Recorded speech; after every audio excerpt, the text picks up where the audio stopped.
So ನಾವು ಕವಿತೆ ಬರೆಯೋದ್ರ ಜೊತೆಗೆ ಓದೋ ಹವ್ಯಾಸವನ್ನು ಇಟ್ಕೊಳ್ಳೋದು ಭಾಳ ಮುಖ್ಯ. ಸೊ ಓದೋದು ಕೇಳೋದು ಎರಡೂ. ಒಂದು ನಮ್ಮ ಭಾಷೆಯಲ್ಲಿ ನಮಗೆ ಕೈ ಸಿಕ್ಕಿದ್ದು ನಮ್ಗೆ ಅರ್ಥ ಆಗೋ ಭಾಷೆಯಲ್ಲಿ ಓದಬೇಕು, ಅಥವಾ ಓದೋಕ್ಕಾಗಿ ಸುಮ್ಮನೆ ಕೇಳಿಸ್ಕೋಬೇಕು, ಅದರದ್ದು ಧ್ವನಿಯನ್ನು ಕೇಳಿಸ್ಕೋಬೇಕು. ಎರಡನೇದು ಓದೋಕ್ಕೆ ಇಷ್ಟಪಡಬೇಕು, ಭಾಷಾಂತರವನ್ನು ಓದಬೇಕು, ಕವಿತೆಯನ್ನು ಓದಬೇಕು.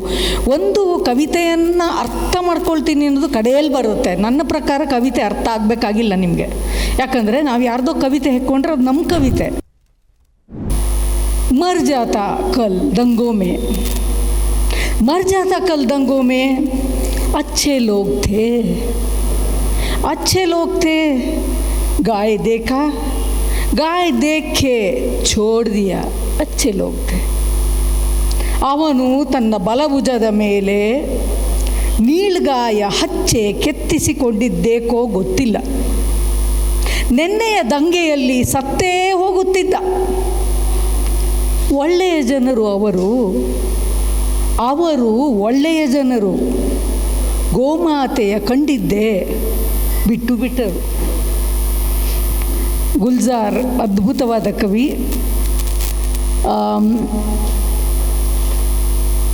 ಸುಮಾರು ಜನ ಈ ಪದಸಂಚಾರ ತನಕ ನಡ್ಕೊಂಬರೋಕ್ಕೆ ತುಂಬ ಜನ ಕಾರಣರಾಗಿದ್ದಾರೆ. ಎಷ್ಟೊಂದು ಜನ ಇದಕ್ಕೆ ಮುನ್ನುಡಿಯನ್ನು ಬರೆದಿದ್ದಾರೆ.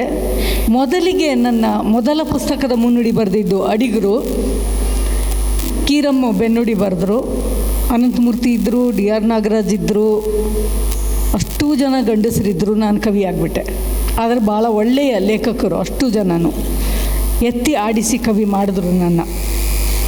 ಆನಂತರ ತಿರುಮಲೇಶ್ ಬರೆದ್ರು, ವಿಜಯಮ್ಮ ಬರೆದ್ರು, ಆಮೇಲೆ ನವನಿತಾ ದೇವ್ಸೇನ್ ಅವರು ನನ್ನ hide and seek Chitra translate ಮಾಡಿದರು. ಚಿತ್ರಾ ಪಣಿಕರ್ ಇಲ್ಲೇ ಇದ್ದಾರೆ. ಸೊ ಆ ಪುಸ್ತಕಕ್ಕೆ ನವನೀತಾ ಬರೆದ್ರು, ತಿರುಮಲೇಶ್ ಬರೆದ್ರು, ಗುಲ್ಜಾರ್ ಕೂಡ ಬರೆದ್ರು. ಈಗ ಪದಸಂಚಾರಕ್ಕೆ ಬಾನು ಮತ್ತು ಗೀತಾ ವಸಂತ್ ಇಬ್ಬರು ಬರೆದಿದ್ದಾರೆ. ಚಿಕ್ಕದೊಂದು ಪುಟ್ಟ ಕಥೆ ಹೇಳಬೇಕು. ಗುಲ್ಜಾರ್ ಬಗ್ಗೆ ಮಾತಾಡ್ತಾ ಇದ್ದೀನಿ. ಬೆಂಗಳೂರು ಲಿಟ್ರೇಚರ್ ಫೆಸ್ಟಿವಲ್ನಲ್ಲಿ ಒಂದು ಸೆಷನ್ನ ನಾನು ಮಾಡ್ರೇಟ್ ಮಾಡ್ತಾಯಿದ್ದೆ. ಅದರಲ್ಲಿ ನವನೀತಾ ಇದ್ದರು, ಅಶೋಕ್ ವಾಜಪೇಯಿ ಇದ್ದರು, ಆಮೇಲೆ ಸಚ್ಚಿದಾನಂದನ್ ಇದ್ದರು. ಸೊ ನಾನು ಮಾಡ್ರೇಟ್ ಮಾಡ್ತಾಯಿದ್ದೆ. ಮಧ್ಯದಲ್ಲಿ ಗುಲ್ಜಾರ್ ಮುಂದೆ ಕೂತ್ಕೊಂಡಿದ್ರು. ಬಿಳಿ ಕುರ್ತಾ, ಬಿಳಿ ಖಡಕ್ಕಾಗಿರೋವಂಥ ಪೈಜಾಮ ಹಾಕ್ಕೊಂಡು ಕೂತಿದ್ರು. ಸರಿ, ನವನೀತಾ ಅಂದರು, ನೀನು ಒಂದೆಲ್ಲ ಮುಗಿದ ಮೇಲೆ ನೀನೊಂದು ಪದ್ಯ ಓದು ಅಂತ. ನಾನದೇ ಇಲ್ಲ, ನಾನು ಮಾಡ್ರೇಟ್ ಮಾಡಿದ್ದೀನಿ. ಇಲ್ಲ ಓದು ಅಂದರು. ಆಮೇಲೆ ಅವ್ರು 3 ಜನ ಓದು ಅಂದಿದ್ದಕ್ಕೆ ನಾನು ಒಂದು ಕನ್ನಡದಲ್ಲಿ ಓದಿದೆ. ಚಿಕ್ಕ ಮಕ್ಕಳ ಥರ ಕುರ್ಚಿಯಿಂದ ಹಾರಿ ಬಂದು ಗುಲ್ಜಾರು ಒನ್ಸ್ ಮೋರ್ ಅಂದರು. ನಾನು ಒನ್ಸ್ ಮೋರ್ ಮಾಡಲಿಲ್ಲ, ಇನ್ನೊಂದು ಪದ್ಯ ಓದಿ ಅಲ್ಲಿಗೆ ಸೆಷನ್ ಮುಗೀತು. ಮುಗಿದ ಮೇಲೆ ನನ್ನ ಪಾಡಿಗೆ ನಾನು ಹೋದೆ. ಸ್ವಲ್ಪ ಹೊತ್ತು ಆದಮೇಲೆ ಹೇಳಿ ಕಳಿಸಿದ್ರು. ಹೋದೆ ನಾನು. ಗುಲ್ಜಾರ್ ಸುತ್ತಲೂ ಜನ ಫೋಟೋ ತೆಕ್ಕೊಳ್ಳೋಕ್ಕೆಲ್ಲ ಮಾಡ್ತಾಯಿದ್ದಾರೆ. ಕಡೆಗೆ ನಾನು ಹೋದ ತಕ್ಷಣ ಬನ್ನಿ ಅಂತ ಕರೆದ್ರು. ಏನು ಅಂತ ಹೇಳಿದೆ, ಅಷ್ಟೊತ್ತಿಗೆ ಯಾರೋ ನಿಮ್ಮ ಹತ್ರ ಕೈಲಿ ಇದೆಯಲ್ಲ ಅದೇನು ಅಂತ ಕೇಳಿದ್ರು. ಫೋನ್ ಒಂದೆ. ಅದು ಫೋಟೋ ತೆಗಿಯಲ್ವಾ ಅಂದರು. ತೆಗಿಯತ್ತೆ ಅಂದರು. ಮತ್ತು ನನ್ನ ಜೊತೆ ಫೋಟೋ ತೆಕ್ಕೊಳ್ಳಿ ಅಂದರು. ಸರಿ ಅಂದ್ಬಿಟ್ಟು ಭಾಳ ಸಂಕೋಚ ಆಗೋಯ್ತು ನನಗೆ. ಫೋಟೋ ತೆಕ್ಕೊಂಡೆ. ಅದಾದಮೇಲೆ ನಾನು ಒಂದು ರಿಕ್ವೆಸ್ಟ್ ಮಾಡ್ಕೊಳ್ತೀನಿ, ಒಪ್ಕೋತೀರಾ ಅಂದರು. ಏನು, ನಂಗೆ ಫುಲ್ ಗಾಬರಿ ಆಗಿಬಿಟ್ಟಿತ್ತು. ಏನು ಅಂತ ಕೇಳಿದೆ. ನಾನು ಪದ್ಯಗಳನ್ನ ಟ್ರಾನ್ಸ್ಲೇಟ್ ಮಾಡ್ತಾಯಿದ್ದೀನಿ ಉರ್ದುಗೆ. ನಿಮ್ಮ ಪದ್ಯ ನನಗೆ ಟ್ರಾನ್ಸ್ಲೇಟ್ ಮಾಡೋಕ್ಕೆ ಪರ್ಮಿಷನ್ ಕೊಡ್ತೀರಾ ಅಂದರು. ತಕ್ಷಣ ನನ್ನ ದುರ್ಬುದ್ಧಿ ಅಥವಾ ಜಾಣ್ ಬುದ್ಧಿ ಅಥವಾ ಎಂಥದೋ ಬುದ್ಧಿ ಕೆಲಸ ಮಾಡ್ತು. ನಾನು ಹೇಳಿದೆ, ನೀವು ನನ್ನ ಪುಸ್ತಕಕ್ಕೆ ಫಾರ್ವರ್ಡ್ ಬರೆಯೋದಾದರೆ ನಾನು ಕೊಡ್ತೀನಿ ಅಂತ. ಹಾಗೆ ಸಂಧಾನ ಮಾಡಿಸ್ಕೊಂಡು ಗುಲ್ಜಾರ್ ಹತ್ರ ಬರೆಸ್ಕೊಂಡೆ. ಕನ್ನಡದ ಕವಿತೆ ಪರ್ಟಿಕ್ಯುಲರ್ ಆಗಿ ಕವಿತೆಗಳಿಗೆ ಒಂದು ಭಾಳ ದೊಡ್ಡ ಚರಿತ್ರೆ ಇದೆ. ನಾನು ಮತ್ತೆ ಪಂಪರನ್ನು, ಕುಮಾರವ್ಯಾಸನ ಶುರು ಮಾಡಲ್ಲ, ಅಲ್ಲಿಂದ ಹಿಡಿದು ಇದೆ. ಅಂದರೆ ಆ ಮ್ಯೂಸಿಕ್ಯಾಲಿಟಿ ಯಾವುದಿದೆಯಲ್ಲ, ನಾದ ಅನ್ನೋದು. ಆರ್ತಿ ಹೇಳಿದ್ಲು ಈಗ ನನಗೆ ಅದ್ರ ಬಗ್ಗೆ ಹುಚ್ಚು ಅಂತ. ಹೌದು, ಭಾಳ ಹುಚ್ಚು ನನಗೆ. ಆ ಮ್ಯೂಸಿಕ್ಯಾಲಿಟಿ ಇರೋದು ಅದು ನಾಡಿ ಮಿಡಿತ ಹಿಡ್ದಂಗೆ. ಆ ಥರ ಕನ್ನಡದ ಕವಿತೆಗಳು ಸೋಷಿಯೋ ಪೊಲಿಟಿಕಲ್ ಆಗಿ, ಆಮೇಲೆ ಜೆಂಡರಿಗೆ ಸಂಬಂಧಪಟ್ಟ ಹಾಗೆ, ಆಮೇಲೆ ಜನಗಳಿಗೆ ಸಂಬಂಧಪಟ್ಟ ಹಾಗೆ, ಸೊಸೈಟಿಗೆ ಸಂಬಂಧಪಟ್ಟ ಹಾಗೆ ಎಲ್ಲ ವಿಚಾರಗಳನ್ನು ಒಟ್ಟಿಗೆ ಹಾಕಿ ಮಾತಾಡ್ತಾ ಆಡ್ತಾ ಅದರ ಭಾಷೆ ಮ್ಯೂಸಿಕಲ್ಲು ಅದ್ಭುತವಾಗಿ. ಕನ್ನಡ ಭಾಷೆನೇ ಹಂಗೆ, ಅದು ಒಂಥರ ಗುಂಡಿಗೆ ಹೆಂಗೆ ಚೆಲ್ಲಿದ್ರೆ ಹೋಗುತ್ತಲ್ಲ ಹಾಗೆ ಅದರ ಕನ್ನಡ ಭಾಷೆಯ ನಾದನೂ ಹಾಗೆ ಚಲ್ಕೊಂಡು ಹೋಗುತ್ತೆ ಎಲ್ಲ ಕಡೆ. ಹಿಂಗೆ ಕೈ ಬಿಟ್ಟರೆ ಹಂಗೆ ಹೊಟ್ಟೋಗ್ಬಿಡುತ್ತೆ ಮುತ್ತು ಸುರಿದಂಗೆ. ಸೊ ಅಷ್ಟು ಅದ್ಭುತವಾದ ಭಾಷೆಯಲ್ಲಿ ನಾನು ಹುಟ್ಟಿದ್ದು ಮತ್ತು ನಾನು ಪದ್ಯ ಬರೆಯೋಕ್ಕೆ ಶುರು ಮಾಡಿದ್ದು ನಿಜವಾಗ್ಲೂ ಐ ಆಮ್ ಸೋ ಲಕ್ಕಿ ಅಂತ ನನಗೆ ಇವತ್ತು ಅನಿಸುತ್ತೆ. ಬರೀ ಹಳೆಬರಲ್ಲ, ನಾನು ಸುಮಾರು ಜನ ನನಗೆ ಇಷ್ಟವಾಗುವಂಥ ಕವಿಗಳನ್ನು ನಾನು ಓದ್ಕೋತಾ ಬಂದಿದ್ದೀನಿ. ನಾನು ಸುಮಾರು ಆದಷ್ಟು ಸಮಕಾಲೀನವಾದವರ ಬಗ್ಗೆ ಹೇಳಬೇಕು ಅನ್ನೋದಾದರೆ ನನಗೆ ವೈದೇಹಿ ಭಾನು ಭಾಳ ಇಷ್ಟ. ಇಬ್ಬರು ಅದ್ಭುತವಾಗಿ ಬರೀತಾರೆ, ತುಂಬಾ ಇಷ್ಟ ನನಗೆ. ಅದು ಬಿಟ್ಟರೆ ಪ್ರತಿಭಾ, ಕಮಲ, ಆಮೇಲೆ ಆರತಿ ಇಲ್ಲಿದ್ದಾಳೆ, ಪುಷ್ಪ ಇಲ್ಲಿದ್ದಾಳೆ, ಆಮೇಲೆ ಸುಮಾರು ಜನ ಅದ್ಭುತವಾಗಿ ಬರೆಯೋರಿದ್ದಾರೆ ಕನ್ನಡದಲ್ಲಿ. ಕನ್ನಡ ಬರ್ಸ್ಕೊಂಡಿದೆ ಅವ್ರ ಹತ್ರ ಅಂತ ಹೇಳಕ್ಕೆ ನಾನು ಇಷ್ಟಪಡ್ತೀನಿ. ಆಮೇಲೆ ಚಿನ್ನಸ್ವಾಮಿ ಇದ್ದಾರೆ ಇಲ್ಲಿ, ಸರ್ವಮಂಗಳ, ಲಲಿತಾ ಸಿದ್ಬಸವಯ್ಯ. ನಾನು ತುಂಬ ಜನದ ಹೆಸರು ಇಲ್ಲಿ ಹೇಳದೇ ಇರ್ಬೋದು, ಆದರೆ ಇನ್ನೂ ಸುಮಾರು ಜನನ ಓದಿದ್ದೀನಿ, ನಾನು ಓದ್ತಾನೆ ಇರ್ತೀನಿ. ಇತ್ತೀಚೆಗೆ ಬರೀತಿರೋರಲ್ಲಿ ಕಾವ್ಯ ಸಂಜೆಯ ಅಷ್ಟೂ ಕವಿಗಳು ನನಗೆ ಭಾಳ ಇಷ್ಟ, ಚೆನ್ನಾಗಿ ಬರೀತಾರೆ ಅವರೆಲ್ಲರೂ. ಅವರನ್ನು ಬಿಟ್ಟು ಭವ್ಯ ಕಬ್ಬಳ್ಳಿ ಅಂತ ಇತ್ತೀಚೆಗೆ ನಾನು ಅವಳ ಕವಿತೆಗಳನ್ನ ಓದಿ, ತುಂಬ ಚೆನ್ನಾಗಿ ಬರೀತಾಳೆ ಅವಳು. ನದೀಮ್ ಸನದಿ, ಪ್ರವರ, ರಾಜೇಂದ್ರ, ಆಮೇಲೆ ಶ್ರುತಿ ಬಿ ಆರ್ ಅಂತ, ಆಮೇಲೆ ಶೋಭಾ ನಾಯಕ್ ಮತ್ತೊಬ್ಬ ಭಾಳ ಮುಖ್ಯವಾದ ಕವಿ ಅಂತ ನಂಗೆ ಅನಿಸುತ್ತೆ. ಸೊ ನಾವು ಕವಿತೆ ಬರೆಯೋದ್ರ ಜೊತೆಗೆ ಓದೋ ಹವ್ಯಾಸವನ್ನು ಇಟ್ಕೊಳ್ಳೋದು ಭಾಳ ಮುಖ್ಯ. ಸೊ ಓದೋದು ಕೇಳೋದು ಎರಡೂ, ಒಂದು ನಮ್ಮ ಭಾಷೆಯಲ್ಲಿ ನಮಗೆ ಕೈ ಸಿಕ್ಕಿದ್ದು ನಮ್ಗೆ ಅರ್ಥ ಆಗೋ ಭಾಷೆಯಲ್ಲಿ ಓದಬೇಕು, ಅಥವಾ ಓದೋಕ್ಕಾಗಿ ಸುಮ್ಮನೆ ಕೇಳಿಸ್ಕೋಬೇಕು, ಅದರದ್ದು ಧ್ವನಿಯನ್ನು ಕೇಳಿಸ್ಕೋಬೇಕು. ಎರಡನೇದು ಓದೋಕ್ಕೆ ಇಷ್ಟಪಡಬೇಕು, ಭಾಷಾಂತರವನ್ನು ಓದಬೇಕು, ಕವಿತೆಯನ್ನು ಓದಬೇಕು. ಒಂದು ಕವಿತೆಯನ್ನು ಅರ್ಥ ಮಾಡ್ಕೊಳ್ತೀನಿ ಅನ್ನೋದು ಕಡೆಯಲ್ಲಿ ಬರುತ್ತೆ. ನನ್ನ ಪ್ರಕಾರ ಕವಿತೆ ಅರ್ಥ ಆಗಬೇಕಾಗಿಲ್ಲ ನಿಮಗೆ, ಯಾಕಂದರೆ ನಾವು ಯಾರ್ದೋ ಕವಿತೆ ಹೆಕ್ಕೊಂಡ್ರೆ ಅದು ನಮ್ಮ ಕವಿತೆ. ಇವತ್ತು ಇಷ್ಟು ಜನ ಓದಿದ್ರಲ್ಲ, ಅದು ನನ್ನ ಕವಿತೆ ಅಲ್ಲ, ಅವರವರ ಕವಿತೆ. ಅವರವರಿಗೆ ಬೇಕಾದ ಹಾಗೆ ಅವರವರು ಹೆಕ್ಕೊಂಡಂಥ ಕವಿತೆಯನ್ನು ಅವರವರು ಪ್ರಸ್ತುತಪಡಿಸಿದ್ರು. ನಾನು ಭಾಳ ಆಶ್ಚರ್ಯವಾಗಿ ಕೇಳಿಸ್ಕೊತಾ ಇದ್ದೆ. ನನಗೆ ಎಲ್ಲೂ ಎಷ್ಟೋ ಸಲ ಇದು ಅಯ್ಯೋ ನಾನು ಬರೆದಿದ್ದ ಅಂತ ಅನ್ನಿಸ್ಲಿಲ್ಲ, ಹೊಳಿಲೇ ಇಲ್ಲ ನನಗೆ. ನಾನು ಮತ್ತು ಸಬಿತಾ ಮಾತಾಡ್ಕೋತಿದ್ವಿ. ಅಂದರೆ ಸಬಿತಾ ಕೇಳಿದ್ರು, ನಿಮ್ಗೆ ಅನಿಸಿಲ್ಲ? ಇಲ್ಲ ಅನಿಸ್ಲಿಲ್ಲ ನನಗೆ ಅಂದೆ. ಅದು ಅವ್ರ ಕವಿತೆ ಅಂತ ಹೇಳಿದೆ. ಈಗ ಪಲ್ಲವಿ ಮೊರ ರೂಮು ಸುರಿದೇತೆ ಹೇ ಬಾಜತ್ ನಾಮ ತಿಹಾರ್, ನಂಗೆ ಗೊತ್ತಿತ್ತು ಪಲ್ಲವಿ ನೀ ಹಾಡ್ತೀಯ ಅಂತ. ಸೊ ಅಂತಹ ಸುಂದರವಾದ ಅಂದರೆ ನಿಮಗೆ ಕವಿತೆ, ನನಗೆ ಕವಿತೆ ಬರಿಬೇಕಾದ್ರೆ ಏನೇನೋ ಬರುತ್ತೆ, ಧ್ವನಿಗಳು ಇನ್ಫ್ಲುಯೆನ್ಸ್ ಮಾಡುತ್ತೆ. ಬಿಕಾಸ್ ನೀವು ಸಂಗೀತ ಕೇಳ್ತಾ ಇರ್ತೀರ, ಇನ್ನೇನೋ ಕೇಳ್ತಾ ಇರ್ತೀರ, ಗಾಸಿಪ್ ಮಾಡ್ತಾ ಇರ್ತೀರ, ಗಳಿಗೆಗೂ ಯಾರ್ಯಾರನ್ನೋ 108 ಜನನ ಪ್ರೀತಿ ಮಾಡ್ತಿರ್ತೀರ, ಪ್ರೀತಿಯಲ್ಲಿ ಬೀಳ್ತಿರ್ತೀರ, ಪ್ರೀತಿಯಿಂದ ಹೇಳ್ತಿರ್ತೀರ, ಪ್ರೀತಿಯಲ್ಲಿ ಬೀಳ್ತಿರ್ತೀರ, ಪ್ರೀತಿಯಿಂದ ಹೇಳ್ತಿರ್ತೀರ. ಸೊ ಮನಸ್ಸು ಹೃದಯ ಅನ್ನೋದು ಗಾಳಿಲಿ ಬಿಟ್ಟು ಹಾಗೋದು, ಹಾರಾಡ್ತಾ ಇರುತ್ತೆ, ಅದು ಎಲ್ಲೂ ನಿಲ್ಲಲ್ಲ ಅದು. ಆದ್ದರಿಂದ ಕವಿತೆ ಕಟ್ಟುವಾಗ ಆ ಮನಸ್ಸು, ಆ ಹೃದಯ, ಈ ದೇಹ, ಈ ಪ್ರೀತಿ, ಇವೆಲ್ಲವೂ ಸೇರ್ಕೊಂಡು ಕವಿತೆ ಆಗುತ್ತೆ. So fall in love, one is fall in love, another is concern ಇರಬೇಕು, ದುಃಖ ಇರಬೇಕು. ಏನೋ ಆಯಿತು ಅಂದರೆ ಅದಕ್ಕೆ 2 ಹನಿ ಕಣ್ಣಲ್ಲಿ ನೀರು ಬರಬೇಕು. ಅಂದರೆ ಎಲ್ಲರೂ ಓ ಅಂತ ಅಳಿ ಅಂತಲ್ಲ ಹೇಳ್ತಾ ಇಲ್ಲ ನಾನು, ಏನು ಆಯಿತು ಅನ್ನೋದು ಗೊತ್ತಾಗಬೇಕು ನಮಗೆ, ಇದು ಆಗಬಾರ್ದಿತ್ತು ಅನ್ನೋದು ಗೊತ್ತಾಗಬೇಕು. ಗೊತ್ತಾದಾಗ ಮಾತ್ರ ಕವಿತೆ ಬರುತ್ತೆ ಅಂತ ನಾನು ಅನ್ಕೋತೀನಿ. ಸೊ ಕವಿತೆ ಯಾಕೆ ಅನ್ನೋದಕ್ಕೆ ಒಂಚೂರು ಮಾತಾಡಿದೆ ನಾನು. ಕವಿತೆ ಹೇಗೆ ಅನ್ನೋದನ್ನು ಹೇಳಿದೆ ಅನಿಸುತ್ತೆ. ಒಟ್ಟಿಗೆ ಸೈಮಲ್ಟೇನಿಯಸ್ ಆಗಿ ಒಂದು, ನನ್ನ ಪ್ರಕಾರ ಆರ್ತಿ ಹೇಳಿದ್ಲು, ಎಡಿಟಿಂಗಲ್ಲಿ ಕವಿತೆ ಆಗುತ್ತೆ. ಕವಿತೆ ಬರೆದಾಗ ಕವಿತೆ ಆಗತ್ತೆ ಅಂತ ನಾನು ನಂಬಲ್ಲ. ಆದ್ದರಿಂದ ನಾನು ತುಂಬ ಟೈಮ್ ತೊಗೋತೀನಿ. Every poem takes months together for me to happen. ಆಮೇಲೆ ಅದು ಎಡಿಟ್ ಮಾಡಿದಾಗ ಮಾತ್ರ ಕವಿತೆ ಆಗುತ್ತೆ. ಅದರ ನಾದ, ಅದರ ದೃಶ್ಯ, ಇಟ್ ಶುಡ್ ಬಿ ವಿಜುವಲ್. ಪ್ರತಿಯೊಂದು ನೋಡ್ತೀವಿ ನಾವು, ಕಾಣುತ್ತೆ ನಮಗೆ, ಮಾತಾಡ್ತೀವಿ, ಅರ್ಥ ಮಾಡ್ಕೋತೀವಿ. ಈಗ ನಾನೇನಾದ್ರು ಹೇಳಿದ್ರೆ ನಿಮ್ಗೆ ಕಾಣಿಸ್ಬೇಕದು. ಕಾಣಿಸ್ದೇ ಇರೋಂಗೆ ಮನೆಗೆ ಹೋಗುತ್ತಾರೆ ಬರುತ್ತಾರೆ ಅಂತೆಲ್ಲ ಎಕ್ಸ್ಟ್ರಾ ಹೇಳಿಬಿಟ್ರೆ ನೀವು ಅಲ್ಲಿ ಕವಿತೆ ಹುಟ್ಟಲ್ಲ, ಕಟ್ಟಕ್ಕಾಗಲ್ಲ.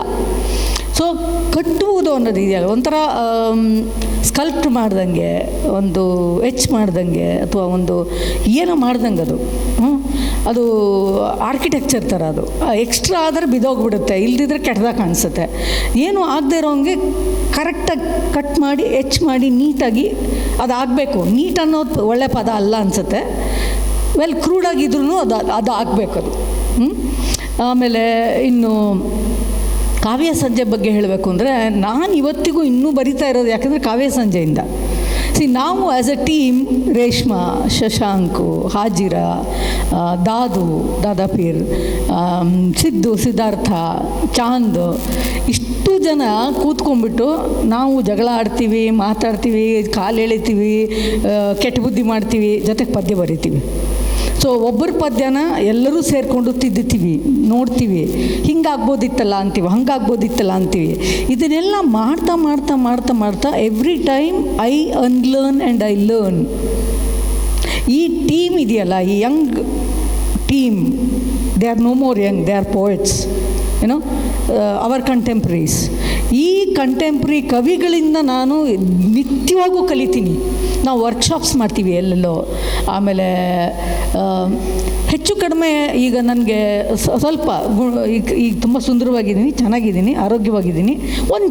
ಒಂದು ಹೆಜ್ಜೆ ಆರೋಗ್ಯ ಹಿಂದಿದ್ದಾಗ they would take over.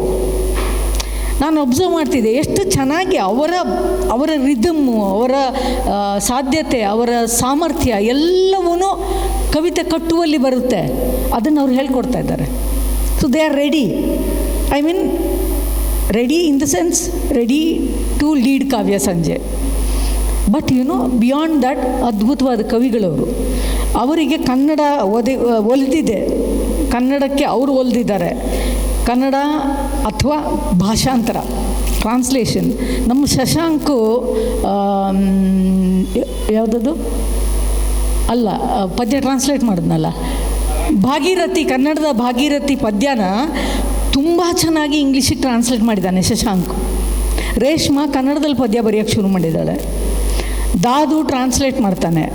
Hajira, Siddu ಇಷ್ಟರಲ್ಲೇ ಪದ್ಯ ಕಲೆಕ್ಷನ್ ತರ್ತಾ ಇದ್ದಾರೆ ಅಂತ ಅನೌನ್ಸ್ ಮಾಡ್ತಿದ್ದೀನಿ. ಅದರಿಂದ ತರಬೇಕು ಅವರಿಬ್ರು. ಆಮೇಲೆ ಚಾಂದ್ ಮತ್ತು ದಾದು ಸಾಕಷ್ಟು ಅವಾರ್ಡ್ಗಳನ್ನ ತೊಗೊಂಡಿದ್ದಾರೆ, ಒಂದೇ ಒಂದು ಪಾರ್ಟಿ ಕೊಟ್ಟಿಲ್ಲ ಕಾವ್ಯ ಸಂಜೆಗೆ. ಸೊ ಅದನ್ನು ತಗೊಳ್ತೀವಿ ನಾವು. ಮತ್ತು ಕವಿತೆ ಅನ್ನೋದು, ಕವಿತೆ ಕಟ್ಟುವ ಕಾಯಕ ಏನಿದೆಯಲ್ಲ, ಇಟ್ ಈಸ್ ಸೋ ಬ್ಯೂಟಿಫುಲ್. ಅದು ಎಂಥ ಚಂದದ ಕಾಯಕ ಅಂತ ಹೇಳಿದ್ರೆ, ಅದರೊಳಗೆ ಒಂದು ಸಲ ನೀವು ಬಿದ್ದಿರಿ, ಅದನ್ನು ಮಾಡೋಕ್ಕೆ ಶುರು ಮಾಡಿದ್ರಿ ಅಂದರೆ ಅದು ಒಂಥರ ನಶೆ ಹತ್ತದಂಗೆ, ಅಮಿಲ ಹತ್ತದಂಗೆ. ನೀವು ಏನೂ ಮಾಡೋಕ್ಕಾಗಲ್ಲ, ಬರೀ ಪದ್ಯ ಬರಿಬೇಕು, ಪದ್ಯದ ಮೂಲಕ ಮಾತಾಡಬೇಕು, ಪದ್ಯದ ಮೂಲಕ ಪಾಲಿಟಿಕ್ಸ್ ಮಾತಾಡೋಕ್ಕಾಗತ್ತೆ. ಅನ್ಯಾಯವಾಗಿ ಪದ್ಯದ ಮೂಲಕ ಪಾಲಿಟಿಕ್ಸು ಮಾತಾಡದೆ, ಪಾಲಿಟಿಕ್ಸಲ್ಲಿ ಇನ್ವಾಲ್ವ್ ಆಗಿರೋ ಪದ್ಯವನ್ನು ಓದಿದ್ದಕ್ಕೆ ಜನ ಜೈಲಿಗೆ ಹೋಗ್ತಾ ಇದ್ದಾರೆ ಈ ನಡುವೆ. ಇಂಥ ಒಂದು ಸಂದರ್ಭದ ಒಳಗೆ ಪ್ರತಿಯೊಬ್ಬರಿಗೂ, ಇಲ್ಲಿ ನಾವು ಕವಿಗಳು ಮಾತ್ರ ಇಲ್ಲ, ಎಲ್ಲ ಥರದ ಆರ್ಟಿಸ್ಟ್ಗಳು ಇದ್ದೀವಿ. ನಮ್ಮಷ್ಟು ಜನಕ್ಕೂ, ಬರೆಯೋರು ಬರೀದೇ ಇರೋರು ಎಲ್ಲರಿಗೂ ಅಷ್ಟು ಜನಕ್ಕೆ ರೆಸ್ಪಾನ್ಸಿಬಿಲಿಟಿ ಇದೆ. That we stand together, we speak. ಆಡಬೇಕು, ಸುಮ್ಮನೆ ಇರೋಕ್ಕಾಗಲ್ಲ. ಸುಮ್ಮನೆ ಇದ್ದರೆ ನೀವು ಬೇಡ ಅಲ್ಲಿಗೆ. ಓಕೆ, ಆದ್ದರಿಂದ ಮಾತಾಡೋಣ. ನೋಡಿ, ಮಾತಾಡೋಕ್ಕೂ ಆಗಲ್ಲ, ಇಂಥ ಸಂದರ್ಭದಲ್ಲಿ ಇದ್ದೀವಿ ನಾವು. ಆದ್ದರಿಂದ ನಾನು ಹೆಚ್ಚು ಟೈಮ್ ತೊಗೊಳ್ಳಲ್ಲ, ನಂದೊಂದು ಪದ್ಯ ಓದ್ಬಿಡ್ತೀನಿ. ಓಕೆ, ಸೊ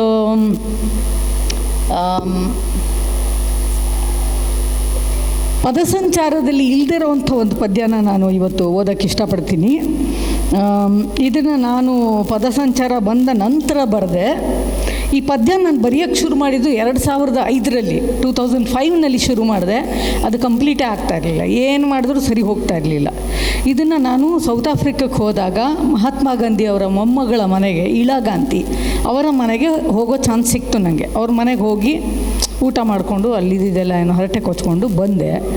ಅವಾಗಿಂದ ಶುರು ಮಾಡಿದೆ ನಾನು ಬರೆಯೋಕ್ಕೆ. ಬಟ್ ಅದು ಗಾಂಧಿ ಬಗ್ಗೆ ಪದ್ಯ ಬರೆಯೋದು ತುಂಬ ಕಷ್ಟ. ಆಗದೇ ಇಲ್ಲ ಬರೆಯೋಕ್ಕೆ ಅಂತ ಬಿಟ್ಬಿಟ್ಟಿದ್ದೆ. ಕಡೆಗೆ ಏನೋ ಬರೆದೆ, ಅದನ್ನು ಈಗ ಓದ್ತೀನಿ. ಅದಕ್ಕೆ ಮುಂಚೆ ಇನ್ನೊಂದು ಮಾತು ಹೇಳಬೇಕು. ನಮ್ಮ ಚಿಕ್ಕಮ್ಮ ಒಬ್ಬರಿದ್ದರು, ಅವರು ಗಾಂಧಿ ಸತ್ತ ದಿನ ನಮ್ಮನೆಯಲ್ಲಿ ಎದೆ ಹೊಡ್ಕೊಂಡು ಹತ್ರಂತೆ. ಅವರು ಹತ್ತು ಊಟ ನೀರು ಕುಡಿ ತಿಂದೇನೆ ಬಿಟ್ಬಿಟ್ಟು ಜೋರಾಗಿ ಹೋವಂತ ಹತ್ರಂತೆ. ಆ ಚಿಕ್ಕಮ್ಮನೂ ತೀರೋಗಿದ್ದಾರೆ. ಆದರೆ ಗಾಂಧಿ ಜಯಂತಿಯ ದಿನ ಚಿಕ್ಕಮ್ಮ ಎದೆ ಹೊಡ್ಕೊಂಡು ಗಾಂಧಿ ತೀರಿ ಹೋದ ದಿನ ನಮ್ಮ ಚಿಕ್ಕಮ್ಮ ಎದೆ ಹೊಡ್ಕೊಂಡು ಹತ್ರು ಅನ್ನೋ ಮಾತು ಮನೇನ ತುಂಬ ಬರ್ತಾಯಿತ್ತು. ಈಗ ಮನೆಯೆಲ್ಲ ಚಿಕ್ಕ ಚಿಕ್ಕ ಬೇರೆ ಬೇರೆ ಆಗಿರೋದ್ರಿಂದ ನನ್ನ ಮನಸ್ಸಿನಲ್ಲಿ ಬರುತ್ತದು. ಅದು ಒಂಥರ ಒಂದು ಎದೆ ಹೊಡ್ಕೊಂಡು ಹತ್ಬಿಟ್ರು ಅವರು ಅಂತ ಹೇಳ್ತಾಯಿದ್ವಿ ನಾವು. ಸೊ ಇವತ್ತು ಇದನ್ನು ಓದ್ತೀನಿ. ಗಾಂಧಿ ಎಂದರೆ ಖಡಕ್ಕಾದ ಕಡೂಸಾದ ಮುಗಿಲ್ನಗೆಯ ಪಿತಾಮಹ. ಗಾಂಧಿ ಎಂದರೆ ಖಡಕ್ಕಾದ ಕಡೂಸಾದ ಮುಗುಳ್ನಗೆಯ ಪಿತಾಮಹ. ರೇಡಿಯೋದಲ್ಲಿ ಗಾಂಧಿ ಸತ್ತ ಸುದ್ದಿ ಕೇಳಿ ಚಿಕ್ಕಮ್ಮ ಎದೆ ಒಡೆದುಕೊಂಡು ಅತ್ತು ಕರೆದು ಅನ್ನ ನೀರು ಬಿಟ್ಟಿದ್ದ ಕತೆ ಈಗಲೂ ನಗೆಪಾಟಲಾಗಿ ಮನೆಯಂಗಳದಲ್ಲಿ ಕೇಳಿಬರುತ್ತದೆ. ಚರಿತ್ರೆ ಪುಸ್ತಕದಲ್ಲಿ ಉರು ಹಚ್ಚಿ ನೆನಪಿಡಬೇಕಾದ ಘಟನೆಗಳ ಹಿನ್ನೆಲೆಯಲ್ಲೇ ಇದ್ದುಕೊಂಡು ಗಾಂಧಿ ಸ್ವಾತಂತ್ರ್ಯ ಸಂಗ್ರಾಮದ ಕಥೆಗಳನ್ನು ಅಚ್ಚೊತ್ತುತ್ತಾರೆ. ಗಾಂಧಿ ಅಂದಾಗಲೆಲ್ಲ ಅಂಬೇಡ್ಕರ್ ಆಡಿದ ಮಾತು ಕೇಳುತ್ತದೆ. ಇಬ್ಬರ ನಡುವಿನ ಪತ್ರಗಳ ವಿಲೇವಾರಿ ಹೊಸತನ್ನೇನೋ ಹುಟ್ಟುಹಾಕಿದ್ದರ ಸೊಗಡ ಸೂಸುತ್ತದೆ. ಜಾತ್ರೆಗಳಲ್ಲಿ ಮಿಸುಕಾಡದೆ ಗಂಟೆಗಟ್ಟಲೆ ನಿಂತಲ್ಲೇ ಕೋಲು ಹಿಡಿದು ನಿಂತು ಗೊಂಬೆಯ ಹಾಗೆ ಬೆರಗಾಗಿಸುತ್ತಿದ್ದ ಬೆಳ್ಳಿಮೈಯ ಗಾಂಧಿಗಳು ಅದೆಲ್ಲಿ ಹೋದರೋ.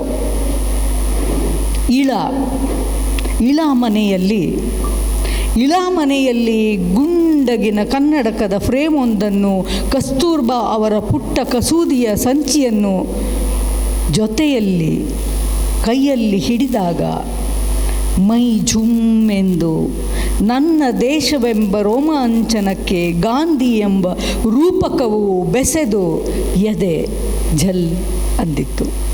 ಧನ್ಯವಾದಗಳು. ಎಲ್ಲರೂ ಇವತ್ತು ಬಂದಿದ್ದೀರಾ, ಇಷ್ಟೊತ್ತಿದ್ದೀರಾ. ಎಲ್ಲ ಮಕ್ಕಳು ಕಾಣಿಸ್ತಾ ಇದೆ.